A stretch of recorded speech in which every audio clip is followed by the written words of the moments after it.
Good morning. I am Elinor Silverstein, and today I am here with Sean Hennessy. And Sean is from the actual Humane Society. And I had the most pleasure of having my doorbell rang by Sean coming and talking to me about Proposition in California for protecting and taking care of the farm animals. And I am so glad, Sean, that you came knocking at my door because as I understood it from all the pundits on the radio and everywhere else that I read, I was going to vote no on it. As I understood, it really wasn't going to take care of the farm animals. And you really straightened it out for me. And so I'd like for you to talk about it because the voting was yesterday and it passed unanimously as a yes on Proposition 12 to protect our farm animals, to give the chickens, the hens, more room to stretch their legs and their arms, that they will not be crammed in tiny little cages anymore. I don't say this from YouTubes that I have seen. I say this because I was an Aggie major myself in an Aggie school, and I worked in poultry production along with swine production and beef production and sheep production. And with the poultry, I saw how crammed in, and this was 30 years ago, and the cruelty that was going on back then with how much they put 5 chickens in a cage this size and clip the beaks off so that when they were going crazy, they wouldn't peck at each other. And so maybe it got a little bit bigger, but it didn't get big enough, and certainly not in a way that is healthy and good for those animals that are living, that are being our farm food. So can you talk a little bit about that and then explain to us why people felt the other way, that they thought the proposition wasn't really taking care of the animals? Sure. Well, thanks, Eleanor, and thanks for everything you've done to help us pass Prop 12 by voting and by getting out the word to your friends. So last night, we passed Proposition 12 in California, the Prevention of Cruelty to Farm Animals Act. This was and is the biggest farm animal protection law in American history. It's the most progressive law we've passed.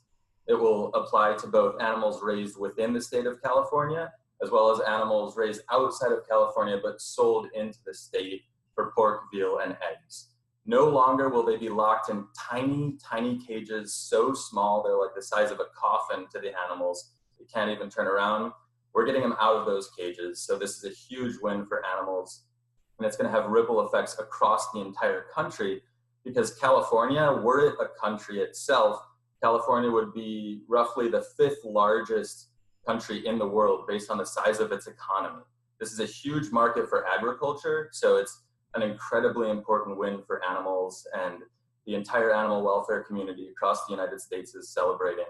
My coworkers at the Humane Society of the United States, our coalition partners, the ASPCA, Mercy for Animals, Farm Sanctuary, the Humane League, we all celebrated last night in Los Angeles at a great party. And I can't tell you, the look on everyone's faces, just seeing the community united against this one cause, fighting animal cruelty, was great. And so thank you to everyone who voted yes. I would like to clear up some things, like you said, because the animal agriculture industry was incredibly successful at promoting just a widespread attack of misinformation about what this ballot measure will do. Now, one of the biggest misconceptions I heard as I was knocking on over 400 doors across Orange County, talking to everyone about their perceptions about Prop 12, was that they thought this would actually be a regression and hurt animals. And it's crazy, first of all, because Prop 12 is supported by every animal welfare group, basically, in the country. Second of all, we had the endorsement of the Democratic Party of California. We had the endorsement of environmental groups like the Sierra Club, Natural Resources Defense Council, so many veterinarians across the state. But I think what's most important to clarify is just a very simple point. Prop 12 will give more space to pigs, cows, and chickens. So for pork, eggs, and veal, this is going to have a big impact. They'll have more space, and they won't be in battery cages. They won't be in those veal crates where the the calves can't move around, and they won't be in gestation crates where the mother pigs are effectively locked in a cage for the majority of their life. And so I guess the bright side of this is I'm so happy that we can trust California voters to cut through the misinformation. California loves animals, and they came out and voted yes. But what about the loopholes that people were afraid that it would open up loopholes and send what was already set before? So can you talk a little bit about that? Because people were concerned about that. Yeah, back in 2008, the Humane Society and a number of other animal protection organizations passed Prop 2, which was similar but only applied to animals raised within the state of California. And it was worded as basically saying animals deserve the right to be able to move around and fully extend their limbs. Now, the animal agriculture industry, of course, poked their own loopholes into this legislation. And so the state of California ended up giving the animals less space than they needed. And so only some producers went cage free, and others were able to just sit there and not change because of the loophole. We've closed that loophole. Now the ballot measure that passed with Prop 12 will explicitly require the complete elimination of cages and significantly more space for each of these animals. And it also applies to food sold within or sold into California. So I think that's a huge loophole that we've closed. And when does all of that take place, and how do these farmers go about making these changes? When will we know that our food source will be of these chickens or these animals? It's a great question. It's going to take a couple years. These changes don't happen overnight, but you can stay tuned on the Humane Society website, humanesociety.org. We'll be following it closely. We make sure these laws are enforced, and we'll be holding the state of California responsible to make sure that this law is actually obeyed.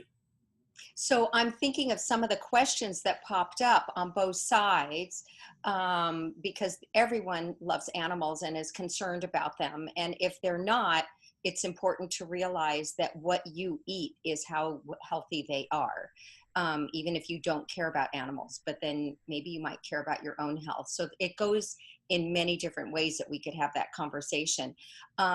So if it takes a couple of years for that to happen, is there any sliding backwards that can happen in that time that you will be taking care of, watching for?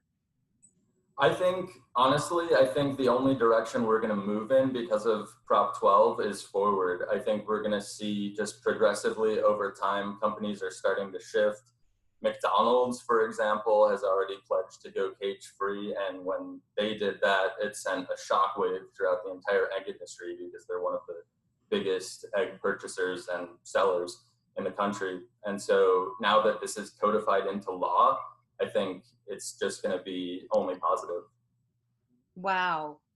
And so you're going to keep an eye on it. There's no chance that this can go backwards and animals will be treated even worse in the next couple of years while these laws are taking place. Is that seem accurate then? Well, I never like to make guaranteed predictions or promises about the future, but in my opinion and in my prediction, I think we will just gradually see an improvement. And, Gandhi said, you can judge the moral progress of a nation by the way it treats its animals. And I think we're going to see that we can judge more favorably our country based on how we're going to treat animals more humanely over the next couple of years. So then I have one last question for anyone that is sneaky and thinking that they can go about doing this another way. Will that open up the industry to bring in maybe not the eggs, but frozen chicken and beef and swine from China, from overseas?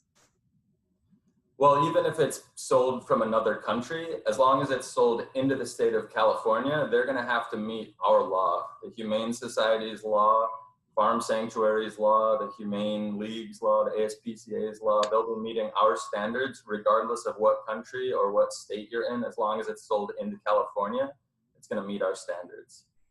Oh my God, that's so there really are tightened up loopholes. There aren't ways to go about sneaking around it, right? I sure hope so. You know, we have a team of lawyers that has worked extensively on this. We take it very seriously, and we had over 600,000 residents of California sign this ballot measure because they believe animal cruelty is wrong, and they think this is going to have a solid impact in the lives of animals. Well, and you know what I want to say? This to me crosses both party lines.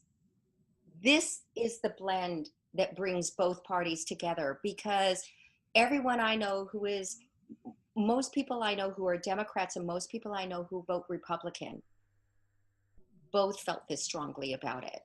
So it isn't, you know, maybe somehow it gets backed by a party, but people from both sides want care about the animals and animal cruelty in California. It's a big deal. And in California, we tend to be a little bit more food oriented and health oriented because we have so much sunshine. And if anybody understands, our health depends on the quality of the health of the food that we're eating. Yeah, you're absolutely right. And I think that's one of the most beautiful things to come out of this is just it reaffirms to me my faith that animal welfare is an entirely bipartisan issue. Like you said, the California Democratic Party supported it. But when you talk to individual voters, as I did all across the state, and especially in Orange County, what I found was when I talked to these people about farm animal welfare, I couldn't tell what party they were in. The conversation is as simple as I explain what Prop 12 is going to do. We're going to get rid of the cages. And they come back and say, oh, okay, I understand it now. I'm an animal lover. I'm going to vote yes on that. I support that. And I think at a time when our country is so divided, we can be united by our compassion for the animals that we're taking care of and that are completely at our mercy. And so animal welfare, I think we need to make a bigger priority in this country, and we're moving in that direction. So I'm really optimistic about. That's amazing because when we take care of our animals, we better take care of ourselves, as Gandhi said. That is our society. Sean, thank you so much for knocking at my door, for ringing my doorbell, and opening my mind that allowed me to understand this better, because it was breaking my heart not understanding it. And you went into the nitty gritty explaining it. And my husband, who's a lawyer, after I did that little video interview with you, really asked poignant legal questions. And at the end, he was so peaceful and calm and said, thank you very much. I'm voting yes on Prop 12. And, you know, he loves animals and he's a lawyer because he wants to do the right thing. So you really helped guide us. And I got excited, posted it, and called a few vets offices and talked to them and asked them what they knew about it. And they didn't know anything. So helped enlighten them, and so that they can make their choice without telling them what to do. So again, it's educating people and it's about doing the right thing. And what you're doing is amazing. Thank you, Sean. Oh, well, thank you, Elinor. You know, this is what democracy looks like. It's about having conversations, getting out the vote, and making change happen. And we couldn't have done it without you. So thank you to you, Elinor. Thank you to everyone who voted yes on Prop 12 to prevent cruelty to farm animals. And for everyone who's looking for ways they can make a difference moving forward, you can check out the website for the Humane Society of the United States. It's humanesociety.org, where you can sign up to volunteer or you can become a member for only $20 to support our life-saving work. And I thank you guys so much for your compassion for animals. Thank you.